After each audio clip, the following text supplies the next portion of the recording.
भगवान कृष्ण ने आधी रात में क्यों लिया था जन्म, आइए आगे वीडियो में इसके बारे में जानते हैं। वीडियो अंत तक जरूर देखें। द्वापर युग में भाद्रपद कृष्ण अष्टमी तिथि की आधी रात को मथुरा के कारागार में वासुदेव की पत्नी देवकी के गर्भ से भगवान श्री कृष्ण ने जन्म लिया था। श्री कृष्ण ने बुधवार को रोहिणी नक्षत्र में जन्म लिया था। अष्टमी तिथि को रात्रिकाल अवतार लेने का प्रमुख कारण उनका चंद्रवंशी होना बताया जाता है। श्री कृष्ण चंद्रवंशी, चंद्रदेव उनके पूर्वज और बुध चंद्रमा के पुत्र हैं। इसी कारण चंद्रवंश में पुत्रवत जन्म लेने के लिए कृष्ण ने बुधवार का दिन चुना। भगवान कृष्ण ने माता देवकी के 8वें संतान के रूप में जन्म लिया था। कृष्ण जी का जन्म मथुरा में मामा कंस के कारागार में हुआ था। माता देवकी राजा कंस की बहन थी, इसीलिए भाद्रपद कृष्ण अष्टमी तिथि को भगवान श्री कृष्ण का जन्मोत्सव मनाया जाता है। कंस को सत्ता का लालच था। उसने अपने पिता राजा उग्रसेन की राजगद्दी छीनकर उन्हें जेल में बंद कर दिया था और स्वयं को मथुरा का राजा घोषित कर दिया था। राजा कंस अपनी बहन देवकी से बहुत प्रेम करता था। उन्होंने अपनी बहन का विवाह वासुदेव से कराया था, लेकिन जब वह देवकी को विदा कर रहा था तभी एक आकाशवाणी हुई कि देवकी का 8वां पुत्र कंस की मौत का कारण बनेगा।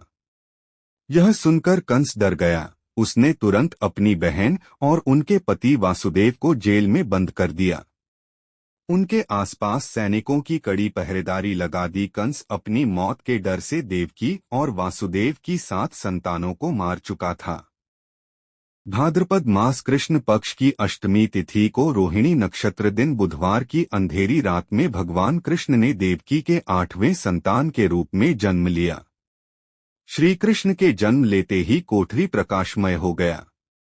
तब तक आकाशवाणी हुई कि विष्णु जी ने कृष्ण जी के अवतार में देवकी के कोख में जन्म लिया है। उन्हें गोकुल में बाबा नंद के पास छोड़ आएं और उनके घर एक कन्या जन्मी है, उसे मथुरा लाकर कंस को सौंप दें। भगवान विष्णु के आदेश से वासुदेव जी भगवान कृष्ण को सूप में अपने सिर पर रखकर नंद जी के घर की ओर चल दिए।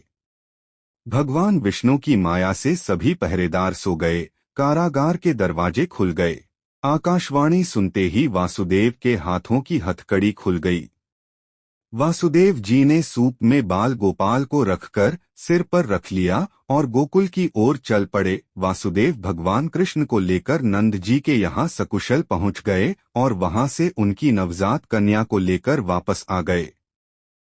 जब कंस को देवकी की 8वीं संतान के जन्म की सूचना मिली, वह तत्काल कारागार में आया और उस कन्या को छीनकर पृथ्वी पर पटकना चाहा, लेकिन वह कन्या उसके हाथ से निकलकर आसमान में चली गई। फिर कन्या ने कहा, हे मूर्ख कंस, तुझे मारने वाला जन्म ले चुका है और वह वृंदावन पहुंच गया है। वह कन्या कोई और नहीं, स्वयं योग माया थी। बाबा नंद और उनकी पत्नी मां यशोदा ने कृष्ण जी का पालन पोषण किया। राजा कंस ने कृष्ण जी का पता लगाकर उन्हें मारने की खूब कोशिश की, लेकिन कंस की सारी कोशिशें विफल हुई और कृष्ण जी को कोई मार नहीं सका। अंत में श्री कृष्ण ने कंस का वध किया। राजा उग्रसेन को फिर मथुरा की राजगद्दी सौंप दी। भगवान श्री कृष्ण जन्माष्टमी के दिन व्रत रखने से संपूर्ण इच्छाओं की पूर्ति होती है।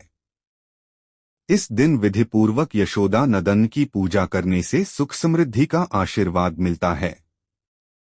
वहीं जिन दंपतियों की संतान की चाह है, उन्हें जन्माष्टमी की दिन लड्डू गोपाल की उपासना करना चाहिए। साधना करने के लिए श्री कृष्ण के भक्तों के लिए यह बहुत महत्वपूर्ण समय है।